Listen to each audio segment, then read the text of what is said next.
بسم الله الرحمن الرحيم الحمد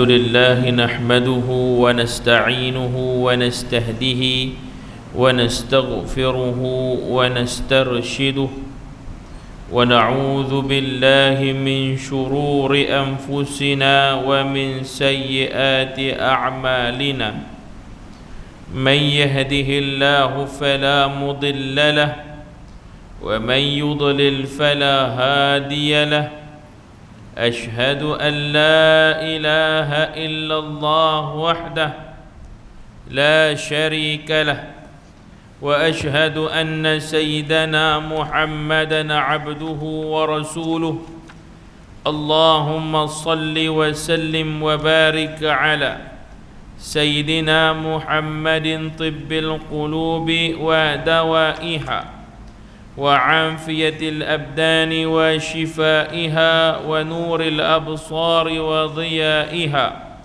وعلى آله وصحبه ومن سار على دربه وعلينا وفيهم ومعهم برحمتك يا أرحم الراحمين أما بعد قال الله تعالى في كتابه الكريم بعد أعوذ بالله من الشيطان الرجيم بسم الله الرحمن الرحيم ومن حيث خرجت فول وجهك شطر المسجد الحرام وإنه للحق من ربك وما الله بغافل عما تعملون صدق الله العظيم.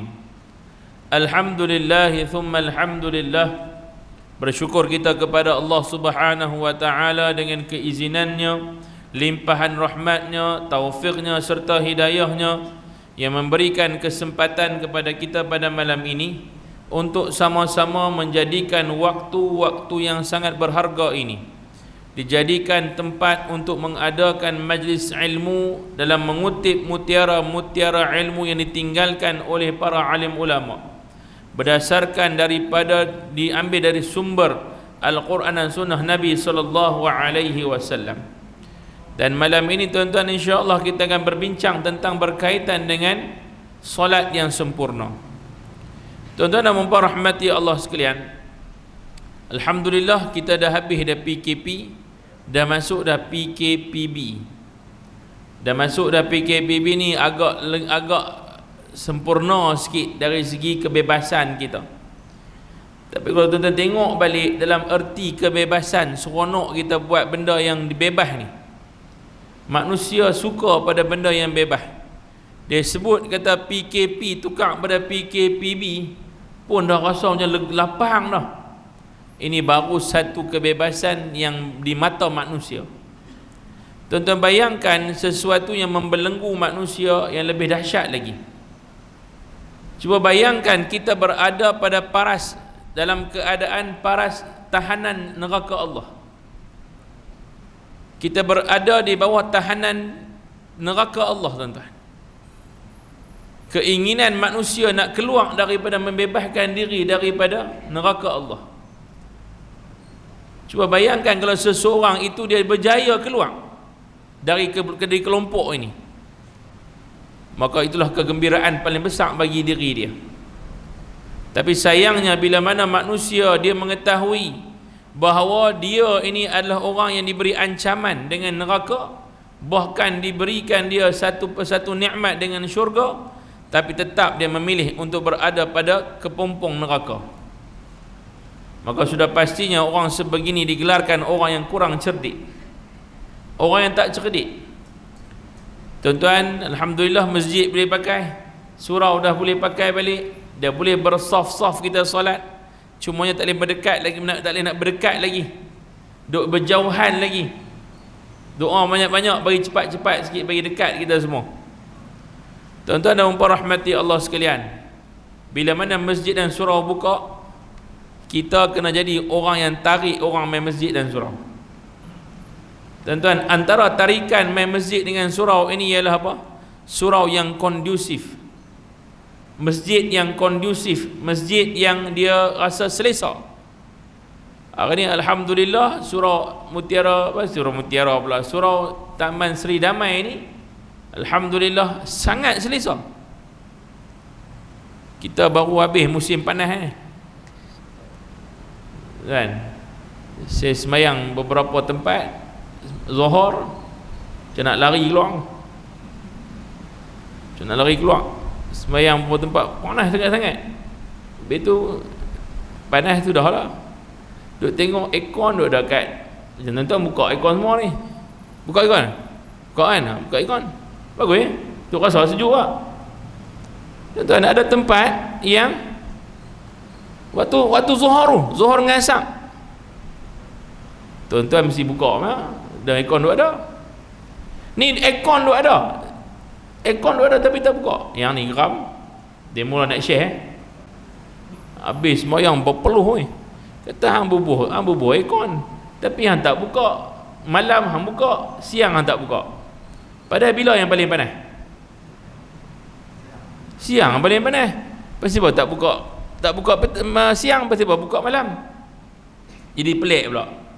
Tuan-tuan dan puan rahmati Allah sekalian, soalannya ialah bila tengok 2-3 tempat ni, tak mau sebut tak sebut lah. Nak abang tuan-tuan nak berkongsi dengan tuan-tuan, besar rahmat tuan-tuan dapat surau hebat lagu ni. Jawatan kuasa bagus-bagus, jenis buka aircon dan juga menggunakan semua fasiliti. Sebab surau dan juga masjid tuan-tuan adalah tempat orang berwakaf. Bila berwakaf, wakaf mesti diguna. Kalau orang wakaf tak pakai, better buka bagi ke orang lain. Buka. Sebab pahala dia tak mengalir pada orang yang memberi. Saya pernah sebut satu tempat, sekali abang tak mau dengar, 2 kali abang tak mau dengar, 3 kali abang saya tak pergi terus. Saya stop. Pasal apa? Saya kata hampa ada semua benda, tapi hampa tak buka. Kita duduk depan ni peluh bercerau, daripada ujung kepala sampai ujung kaki, habis betih-betih dah kita pada masak, betih penuh. Tuan-tuan, turun ni kira peluh turun sama. Alhamdulillah tuan-tuan, bukan nak puji ya. Surau Taman Seri Damai setakat ni antara surau yang terbaik, yang tersedap sekali ya. Moga-moga berkekalan kita tuan-tuan dalam keadaan sedemikian, dan jadikan semua barang wakaf itu adalah milik hak umat Islam, mesti diguna pakai. Baik tuan-tuan, kita nak sambung malam ni pengajian kita, iaitulah kita nak masuk balik tuan-tuan. Pengajian kita dalam bab praktikal solat ini dikarang oleh Ustaz Muhadir Haji Jul, dan ini adalah merupakan keterusan daripada kitab Akhta'ul Musallin yang kita telah baca dulu. InsyaAllah kita akan masuk pada malam ini, tajuknya ialah sebelum memulakan solat. Kita dah masuk bab tentang sebelum nak mula solat, apa yang perlu ada. Kita bincang dah bab sutrah dulu. Bincang dengan bab sutrah. Ingat dah bab sutrah? Maju lah. Bincang dengan bab halangan dah bincang kan? Mana dah habis dah bab ni. Okey. Tuan-tuan, kita nak tengok tuan-tuan, apakah yang dimaksudkan dengan hari nak masuk bab ketika nak mula solat. Tadi tu sebelum solat. Sekarang ni ketika nak mula solat, apa kita nak buat? Baik. Tuan-tuan, apa tuan-tuan buat? First sekali ialah kita nak tanya dulu, apa kita buat sebenarnya? Selepas kita berwuduk, kita nak mula solat, apa kita buat? Sembang tepi dulu.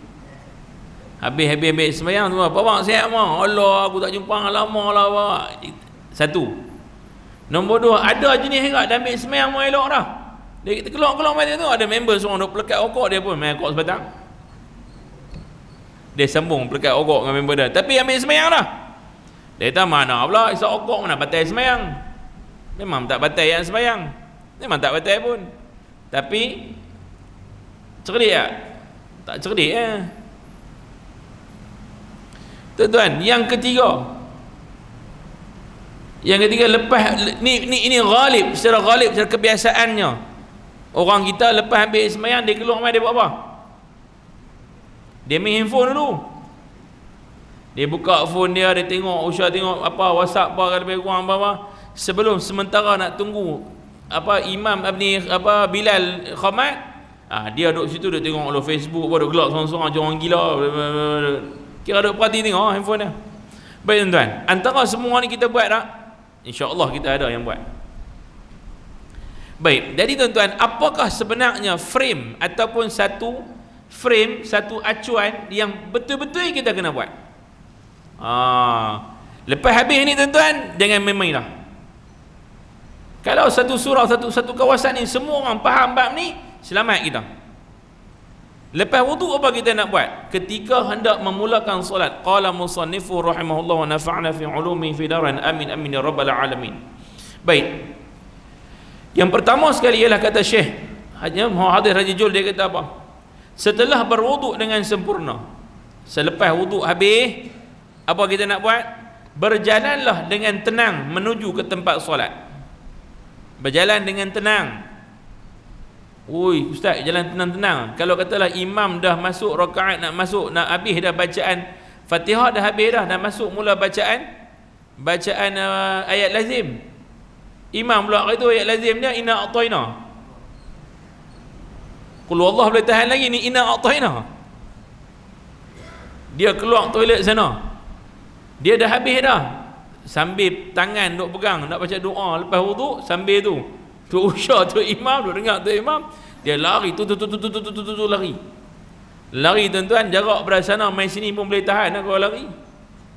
Jenis bukan kaki jogging ni. Lari main ni. Tarik nafas 4-5 kali, agak-agak tenang tak? Agak-agak tenang tak? Bukan tenang, dia tendang ni. Tak ada tenang tuan-tuan. Sebab itu jangan hambat. Kita dah terlepas dah, takbiratul ula man terlepas dah. Jangan hambat. Asalkan kita menuju ke tempat solat dengan penuh ketenangan, relax, cool, sampai dengan ketenangan. Kemudiannya sebaik-baiknya, seafdal-afdalnya, dia mengulang-ulang istighfar di mulut. On the way duk main tu, astaghfirullahalazim, astaghfirullahalazim, astaghfirullahalazim, astaghfirullahalazim, mengulang-ulang istighfar. Dan sebaiknya dia istighfar di mulut dan dia fahami dengan hati dia. Dia faham makna istighfar yang dia baca. Ada orang tukar dengan solawat, tak apalah, selawat pun boleh, istighfar pun boleh. Istighfar ialah orang yang dia menjatuhkan, dia menghilangkan dosa-dosa kecil dia. Sebab wuduk itu antara benda hikmahnya ialah menghilangkan dosa kecil. Baik, seterusnya, sampai tempat solat, on the way nak main ni, kosongkan fikiran daripada urusan-urusan dunia. Buanglah semua. Sebab itu tak digalakkan tengok handphone. Ada faham tak? Tengok handphone, bini dah hantar main pula mesej tom yam 3. Dia tahu abang ni, dia tahu suami dia main semayang, tapi dia ni pun hantar WhatsApp dengan harapan lepas semayang suami tengok. Dia tak tahu suami ni lagi Jerman lagi sebelum semayang tengok dah. Sebelum semayang tengok dah, tengok mesej sambil jalan WhatsApp. Okey. Mana istighfar? Tenang tak? Nak semayang pula, Allahu Akbar. Saya tom yam mana sedap? Dia fikir pula. Mereka kata kok belah sini sedap, tapi tak sempoi sambil duduk semayang. Imam pula baca surah hak panjang. Dia kata bila lah nak habis tu imam ni, orang duk ingat tom yam, dia duduk semayang tak habis. Tuan-tuan, sebab tu tak, dia suruh kosongkan fikiran dari urusan dunia. Kemudiannya, hadirkanlah hati dan tenangkanlah jiwa untuk menghadap Allah Ta'ala. Jangan bagi serabut-serabut. Tutup handphone elok-elok, ataupun handphone off terus. Siapa tak kerti nak bagi dia vibrate, tutup terus. Siapa pakai jam yang sambung dengan handphone, tutup dia punya bluetooth, gigi biru dia tutup. Sekali semayang, dia akan kacau kita macam tangan kalau orang phone. Saya kena lah, lepas tu saya tutup terus. Tengah semayang, tangan kita vibrate, kacau, tutup. Dan pastikan kita punya handphone tu tutuplah dia punya suara elok. Tutuplah. Jangan sampai dah lah dia tak tenang, dia kacau orang lain pergi tak tenang. Dengan Tok Imam tak tenang sekali. Rupanya dia punya lagu tu lagu hari raya. Rejab tak baru masuk dia hari raya dah. Tok Imam kata apa? Aku salah ke dia ni salah? Bulan apa dah ni? Tuan-tuan, nak abang kata apa? Nak bagi hilang benda tu, kena jangan sesekali tengok benda yang berkait dengan duniawi. Yang kita tahu benda tu, kalau aku tengok sekali lagi aku akan fikir lagi lepas semayang. Masa semayang lagi aku akan fikir. Buka WhatsApp group hak yang lama-lama, zaman-zaman ni apa, WhatsApp group, apa, group gathering darjah 1 sampai darjah 6 punya time. Umur dah 50, dia ada group tu. Kawan tu duduk sembang dalam tu, hang ingat lagi tak? Hang ingat lagi tak apek yang jual mamplam kat sekolah kita? Dia nak pergi semayang, dia tengok tu kita. Aku tahu apek itu, aku tahu apek itu. Dia nak jawab. Dia jawab, aku kenal hang tahu itu sambung balik. Dia melekat tepi tu, tak semayang ni. Tuan-tuan, berapa ramai dah jadi orang yang syahid sebelum dia berperang dengan handphone ni? Belum masuk semayang lagi dah syahid kat luar. Tuan-tuan dan puan-puan rahmati Allah sekalian, yang mengetahui, yang nak menghadap Allah Ta'ala, yang dia tahu Allah ni maha mengetahui apa dalam hati dia, kena tahu itu. Dia nak sembunyi apa? Handphone bolehlah kita lock password, isteri nak buka tak boleh. Tapi tuan-tuan, jangan tipu dengan Allah. Sebab tu nak menghadap Allah Subhanahu Wa Ta'ala, menghadap dengan hati yang kosong, hanya fokus kepada Allah. 24 jam satu hari tuan-tuan, kita menghadap 5 kali sehari. Tolak dengan kita punya sunat, tak buat sunat pun tak apa. Menghadap 5 waktu sehari semalam tuan-tuan, kalau berkualiti memang 100% fokus pada Allah, khusyuk, insya-Allah tuan-tuan, solat kita mampu bawa kita ke syurga. Seorang sahabat Nabi SAW pernah jumpa Rasulullah, tanya, ya Rasulullah, aku ni semayang 5 waktu saja, aku buat rukun saja ya Rasulullah, aku tak pernah buat solat-solat sunat. Ya Rasulullah, aku berpuasa Ramadan, aku tak pernah puasa sunat Isnin Khamis, tak pernah buat hari putih ke hari apa, aku tak pernah buat ya Rasulullah. Aku buat semata-mata Ramadan ya, hak fardu ni, hak rukun ni aku buat. Ya Rasulullah, aku mengerjakan haji sekali seumur hidup aku tak berulang-ulang buat umrah. Ya Rasulullah, aku bayar zakat tapi aku tak banyak sedekah. Ya Rasulullah, layakkah aku masuk syurga? Oleh kerana Nabi nak abang kata apa? Kualiti, jika rukun itu sendiri berkualiti, jika rukun pun berkualiti tuan-tuan, tak ada tampung dengan sunat, mampu bawa orang tu ke syurga. Mampu. Dia boleh jadi di depan Allah Ta'ala, Allah akan terima segala amal ibadah dia. Soalannya kita hari ni celaru kepala, celaru. Kita solat, tapi dalam solat kita itu ada campur aduk dengan urusan-urusan lain. Fokus kita kepada Allah berapa persen saja tuan-tuan. Sebab itu dalam bab yang pertama ketika nak memulakan solat, Syekh ni kata apa? First sekali ialah fokus. Tak ada benda lain dalam diri. Jangan bagi ada apa-apa urusan yang tertangguh sebelum main solat. Jangan. On the way duk main, sat lagi berhenti, sat sembang dengan member, masuk ni, main sekerat ni pula, main tengok handphone, main masuk ni, sat tengok pula apa lagi. Tara imam dah Allahu Akbar, tengok handphone lagi. Hidup dengan handphone, mati pun dengan handphone. Baik. Nombor 2. Berdiri dengan tetap sambil memastikan jari-jari kaki lurus menghadapi kiblat, menghadap kiblat. Tuan-tuan, berdiri betul, berdiri dengan tetap. Yang ni berdiri tetap. Dia tak ada berdiri kat sini, masa doa Allahu Akbar kaki duk bergerak lagi. Ada orang sembahyang lagu tu, Allahu Akbar kaki duk bergerak-gerak lagi. Itu memang tak bergerak, itu tak tetap lagi.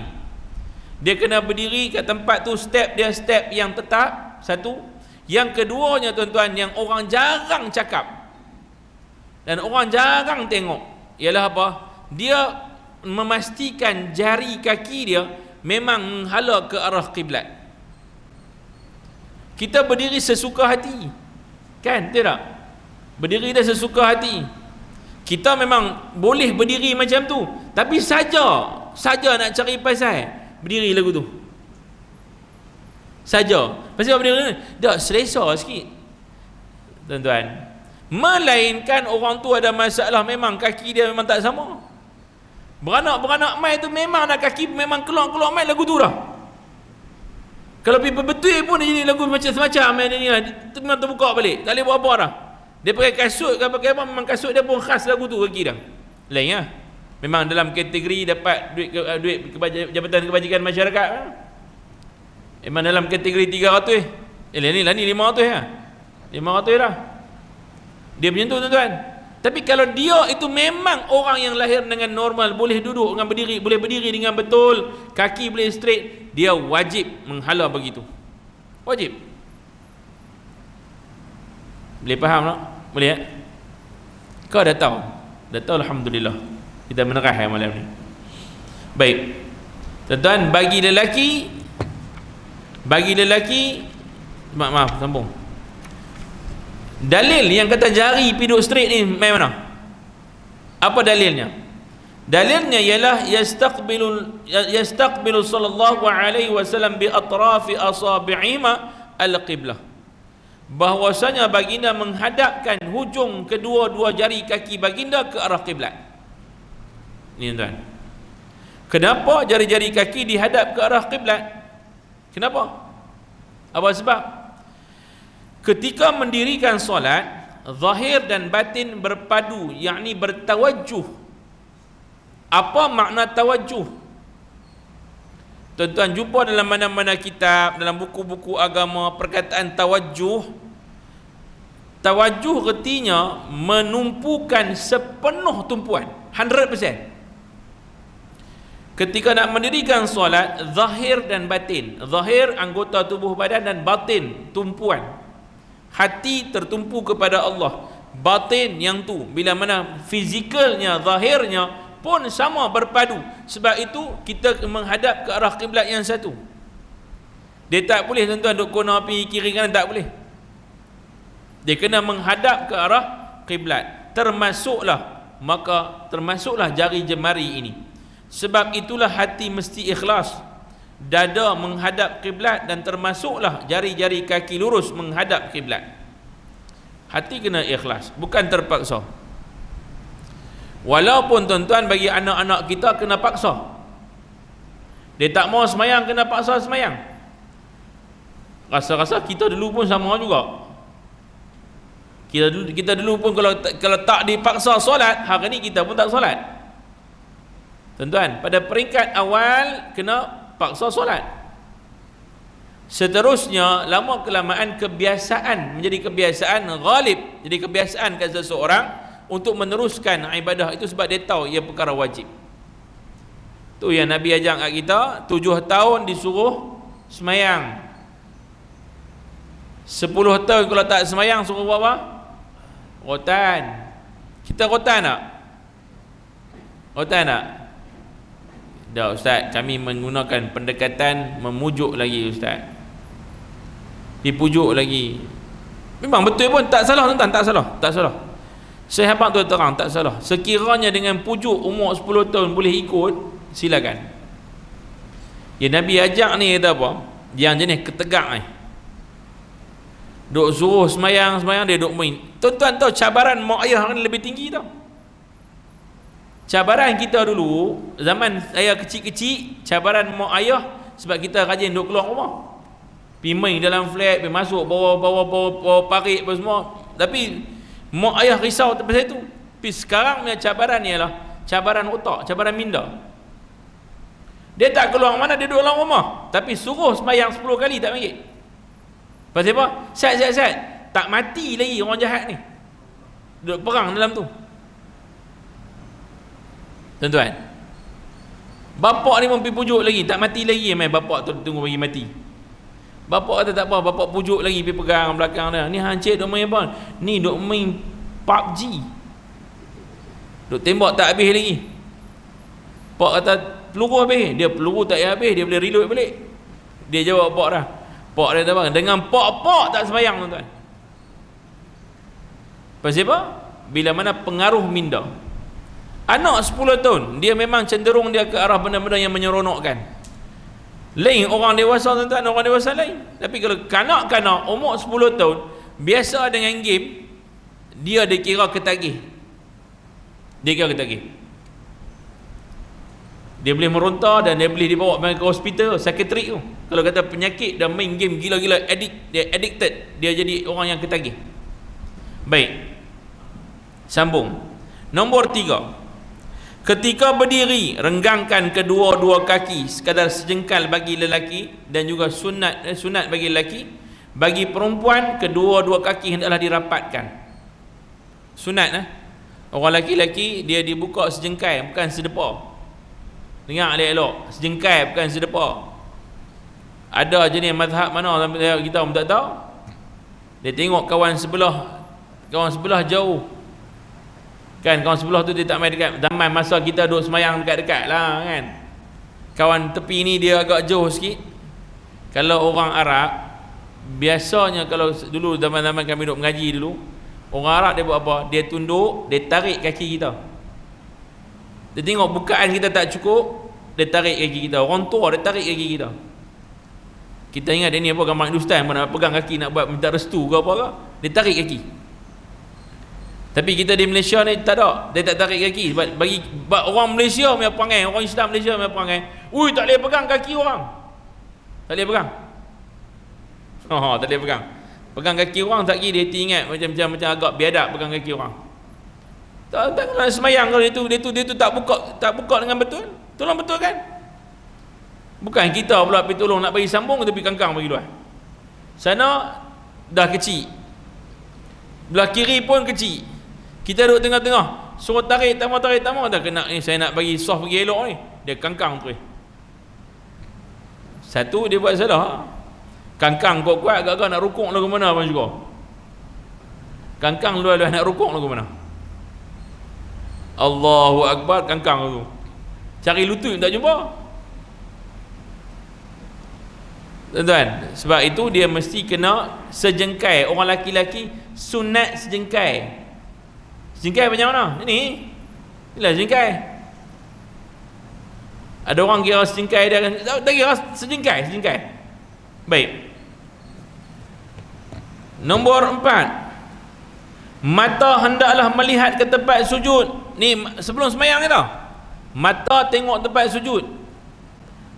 Maksudnya apa tuan? Kita tengok tempat sujud bila? Allahu Akbar, baru tengok bawah. Betul salah? Itu betul ke salah? Allahu Akbar. Satu kesalahan tuan-tuan, tapi taklah batal solat. Dia kena tengok tempat sujud pada waktu sebelum angkat Allahu Akbar. Tengok tempat sujud siap-siap. Baik. Maka sunat hai'ah, siapa yang tengok begini dapat sunat hai'ah. Dia sunat hai'ah. Ada berapa sunat? Sunat hai'at dengan sunat hai'ah dengan sunat ab'ad. Tentu siapa boleh ingat lagi? Dulu Syekh Daud Al-Fatani yang kita baca pada dalam kitab sebelum ni, kita dah baca dalam kitab dalam bab sebelum ni, Syekh Daud Fatani ada bagi satu perumpamaan untuk orang yang solat ini, untuk mengingatkan tentang beberapa perkara yang menjadi satu kewajipan untuk kita tahu. Apa kata Syekh Daud Al-Fatani? Dia memberi perumpamaan tubuh badan manusia. Dia kata apa?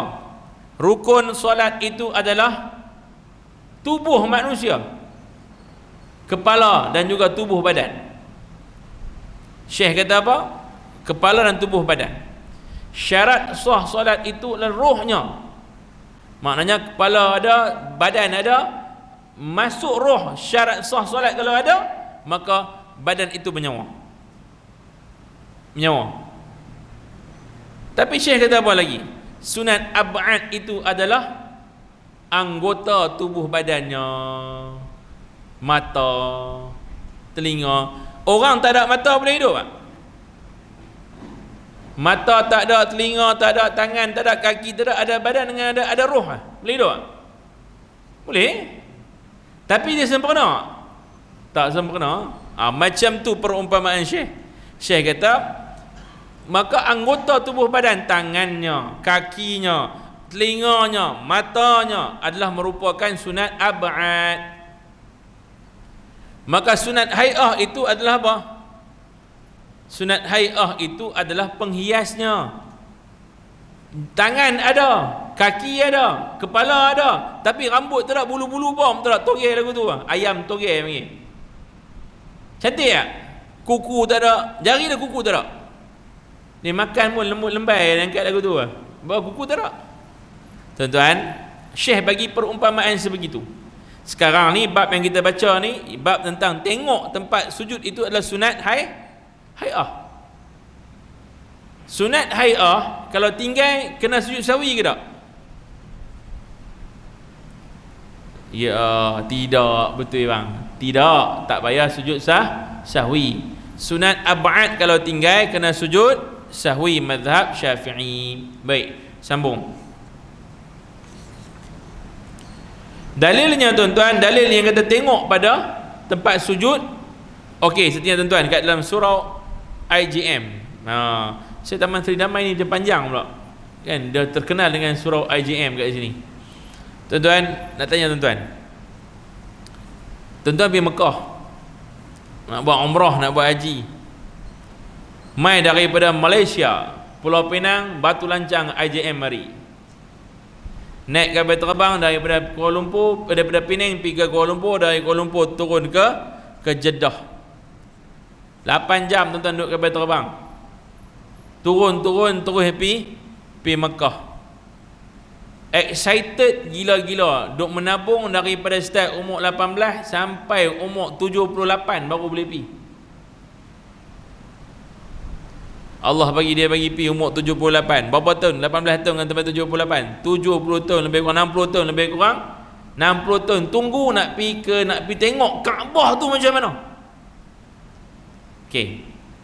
Lama ni duduk semayang, Kaabah duduk kat tiga sejadah. Kaabah duduk kat atas sejadah. Tu pun bentuk pun tak serupa Kaabah. Tuan-tuan, sampai kat sana, alhamdulillah rezeki. Excited masuk nak semayang tuan-tuan. Betul-betul depan Kaabah dia nombor 1 punya saf. Belakang Imam Syekh Bandar Balila. Duduk belakang Syekh. Duk tengok depan multazam dengan Kaabah ni. Baik. Tuan-tuan mai pada jauh. Waktu semayang tu, tadi kita baca sunat tengok tempat sujud. Sekarang depan Kaabah, sunat tengok apa? Siapa jawab betul 3 hari 2 malam saya bagi package dah tidur market Batu Lancang.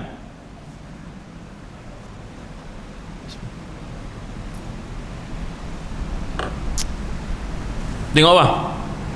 Tengok Kaabah. Betul ya, sebab depan Kaabah betul ya.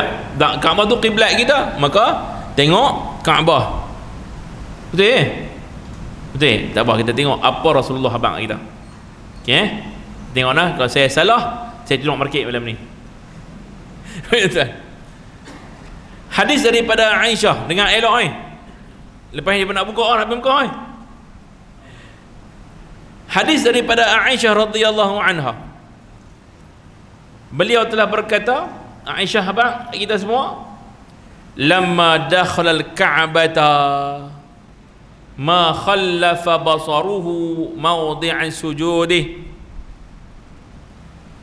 Ketika masuk ke Kaabah untuk menunaikan solat, Nabi kita sallallahu alaihi wasallam tak pernah memalingkan pandangan baginda dari tempat sujudnya. Maksud apa? Tak nampak lagi, kita pergi hadis kedua. Kau nampak betul? Saya tak bagi jawapan, tuan-tuan dengar elok hadis ni. Kana sallallahu alaihi wasallam idza shalla ta'a ra'sahu wa rama bi basarihi nahwal ard. Adalah Nabi kita sallallahu alaihi wasallam ketika solat menundukkan kepalanya dan mengarahkan pandangannya ke tanah, yakni tempat sujud ni secara semayang kat mana-mana pun lah. Yang first tadi tuan-tuan, dengar betul-betul, Nabi masuk ke Kaabah nak solat, Nabi tak pernah paling ke arah Kaabah, melainkan Nabi hanya tengok tempat sujud. Maksud apa? Sunat tengok tempat sujud ke tengok Kaabah? Sujud lah. Loh, kami duk tengok Kaabah, kami duk ingat sunat. Dengar elok-elok. Sunat tengok Kaabah selepas solat. Lepas solat, sunat tengok Kaabah. Tengok Kaabah pula, memandang Kaabah itu mendapat apa? Pahala. Tengok Kaabah dapat pahala. Tuan-tuan, boleh faham tak? Nampak tak? Nampak. Selalu kalau saya pergi umrah ke, saya selalu pesan dengan jemaah, jangan jadi orang yang rugi. Hang masuk semayang lambat-lambat, duduk semayang kat luar, kat depan dengan hotel. Orang nak semayang dekat Kaabah, lepas semayang boleh tengok Kaabah, walaupun jarak jauh tengok Kaabah pun tak apa. Tapi yang duk tengok muka hotel lah, apa? Balik main semayang dekat sini, tengok keluar-keluar tengok flat. Tuan-tuan dan puan rahmati Allah sekalian, maka fahamlah kita bahawa melihat Kaabah itu sunatnya bila? Lepas solat. Tapi dalam solat kok mana pun Nabi kita mengarahkan pandangan tempat sujud. Maknanya tak ada langsung, tak ada langsung mana-mana solat pun melihat tempat lain melainkan tempat sujud. Baik. Habis tuan-tuan. Habis bab ni. Kita masuk seterusnya ketika solat. Maknanya sebelum dah selesai, sebelum solat dah selesai, ketika nak solat, sebelum nak masuk solat kita dah selesai. Okey, dah selesai dah tuan-tuan. Sebelum ni, sebelum memulakan solat, ketika nak memulakan solat, sekarang ni kita nak solat. Ketika solat pula. Dia bagi tiga fasa. Belum memulakan solat, nak solat, dan juga ketika solat. Baik. Rukun yang pertama, saya tak mau simpan-simpan, kita bagi habis buang. Kitab kita baca bagi selesai. Lagi cepat habis kita ubah kitab lain pula. Tuan-tuan, tak larat nak menangguh kitab dah. Kan? Kena baca sampai 10 tahun 20 tahun kitab satu tak habis lagi. Kan? Dia goreng merata sangat, tak apa. Kita baca kitab Ibrahim ini pun nak habis ni pun. Dah bukan surah apa dah, dekat setengah kita baca ni. Dekat setengah dah. Ketika solat, rukun pertama, berdiri betul ataupun qiyam. Berdiri betul atau qiyam. Sebelum melafazkan niat, berdirilah dengan betul, yakni tegak, tanpa bergerak-gerak untuk solat fardu. Bagi yang boleh berdiri dengan cara meluruskan tulang belakangnya, walaupun bersandar kepada sesuatu seperti tembok. Dengar elok. Dengar betul-betul apa saya sebut sekali lagi. Sebelum melafazkan niat, berdiri dengan tegak, betul, tanpa bergerak-gerak untuk solat fardu bagi yang boleh berdiri, dengan cara meluruskan tulang belakangnya. Bila sebut luruskan tulang belakang, boleh ke tak boleh terima kalau orang semayang begini? Dia semayang, duduk, semayang sampai ni, dia duduk tu. Ada tak orang semayang lagu tu? Ada? Ya Allahu Akbar, lurus tak belakang tulang belakang dia? Maka dia tidak menghabiskan rukun berdiri betul. Dia kena berdiri dengan tegak. Kalau nak tegak tak boleh, walaupun bersandar pada dinding, pada tembok. Dia duduk kat tembok, bersandar lagu tu, dia semayang. Semata-mata kerana nak meluruskan dia punya belakang dia. Dia berdiri betul, mata tengok tempat sujud. Macam kita ni yang perut saiz 40 ke atas ni. Saiz perut 40 ke atas ni, dia boleh tengok tempat sujud, tak ada masalah. Perut besar mana pun tengok tempat sujud boleh. Tapi kalau dia berdiri betul, dia nak tengok ni, dia boleh tengok dia main ibu jari dia. Saya kira okey lagi, boleh tengok ibu jari. Ada orang tak boleh tengok ibu jari. Bukan nak abang taslim dah. Boleh tengok ibu jari dengan tak boleh tengok ibu jari. Tapi kalau dia tengok ibu jari, adakah dapat pahala sunat? Tak dapat lah. Sebab dia kena tengok tempat sujud. Dan berdiri betul, kalau tak boleh berdiri betul, mesti sampai tahap nak dapat berdiri betul ni, dia kena ukur kat dinding. Sampai tahap lagu tu. Sebab itu tuan-tuan, dalam bab ini, orang yang semayang duduk, semayang atas kursi, Dia berjalan boleh daripada rumah dah turun flat jalan main meniti main titi semua boleh jalan main elok. Main sini terus duduk atas kursi semayang. Ada sikit problem kat sini. Bukan sikit lah, besar punya problem. Awak tak berdiri. Pasti apa tak berdiri? Dia tanya, saya nak berdiri macam mana Ustaz? Kaki sakit. Tadi main semayang, main turun macam mana? Saya berjalan main, tak sakit. Sakit lah juga, boleh tahan lah. Pasti apa tak boleh berdiri? Kena berdiri dulu. Kena berdiri dulu sebetul yang mungkin. Kalau dia tak boleh betul dengan mungkin, tak boleh nak berbetul dah, memang dia dah mula membongkok sabut, dah memang berumur dah bongkok dah sikit dah, memang semula jadi bongkok, no problem.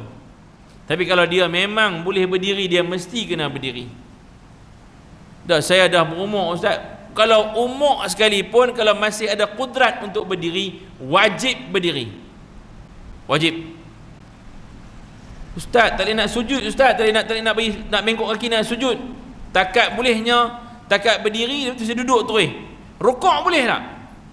Rukuk pun kalau saya tunduk takat ni ya. Allahu akbar, rukuk takat ni tak lepi dah Ustaz. Maka takat tu lah dia. Ada faham tak?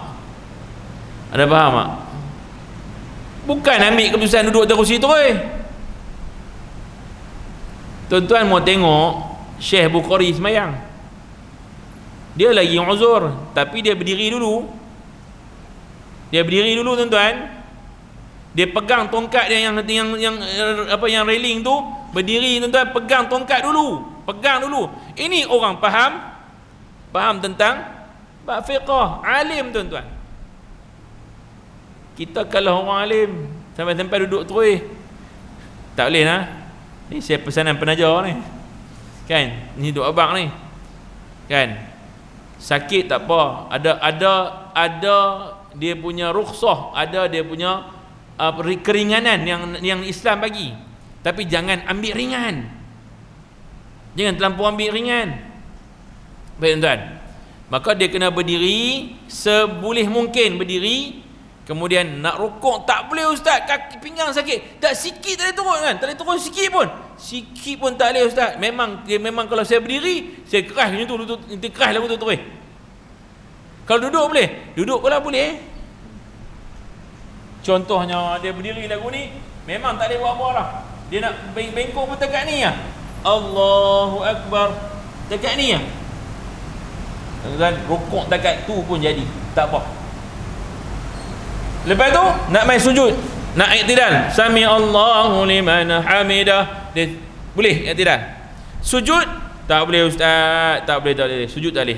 Sujud saya duduk, saya tunduk juga, memang saya akan melorot terus nanti. Confirm macam tu, confirm Ustaz. Doktor pun dah abang dah, jangan bagi kena lutut ni dekat atas. Okey, tak apa. Baru duduk. Itu pun duduk. Nak sujud dengan cara apa? Dengan cara yang terbaiknya ialah cara dia turun terus ke bawah ni. Turun terus ke bawah kalau dia boleh. Tuan-tuan, alim ulama kita, dia takkan cari keringanan dulu. Dia akan ambil benda paling berat untuk dia. Habis tak boleh buat benda paling berat, baru dia turun sikit keringanan sampai yang paling bawah. Kita ambil ringan terus, baru duk main berat. Kesilapan kita yang tu tuan-tuan. InsyaAllah kita nak berhenti dekat ni dulu. SOP. InsyaAllah tuan-tuan. Ini pun saya pun nak kena perhabis awal juga. Malam ni malam Jumaat. Nak kena malam ni malam Jumaat kami ada buat online bacaan Yasin. Lepas tuan-tuan nak baca Yasin malam ni boleh? Lepas Isyak boleh? Saya buat dengan keluarga, buat online bacaan Yasin. Ni semua orang boleh online, sebab satu Malaysia online belajar. Ambil manfaat tu dengan aplikasi yang ada, Google Meet. Buat satu family yang duduk dekat Kuala Lumpur, ada dekat Johor, ada dekat Kelantan, ada dekat Perak, ada dekat Kedah, satu keluarga belah mana-mana pun hantar depa link, semua masuk join bacaan Yasin malam ni. Tiap-tiap malam Jumaat kita buat. Sebelum dulu tak ada PKP, sebelum PKP tak ada kuliah, boleh lepas maghrib. Ni dah ada kuliah, saya mula pukul 9.30. Tapi boleh jumpa dengan keluarga kita semua sekali. Alhamdulillah tuan-tuan. Boleh tuan-tuan lepas ni jangan kata ada kuliah tak boleh baca Yasin. Balik baca. Wallahu a'lam tuan-tuan. InsyaAllah kita jumpa lagi yang baik daripada Allah Subhanahu Wa Taala, yang buruk daripada saya. InsyaAllah tuan-tuan kita akan sambung balik tentang berkaitan dengan bab syarat sah berdiri betul. Apa syarat sah? Nak tahu apa syarat sah nanti? Berdiri betul jadi sah sebab apa? Kita sembang bagi habis bang. Apa yang menyebabkan berdiri betul tu jadi sah? Dan apa pula yang membatalkan berdiri betul? Adakah aku berdiri dengan betul ataupun aku berdiri dengan sengit ke apa ke? Wallahu a'lam. Wa aqulu qawli hadza wa astaghfirullahal azim li wa lakum. Wassalamu alaikum warahmatullahi wabarakatuh. Bismillahirrahmanirrahim.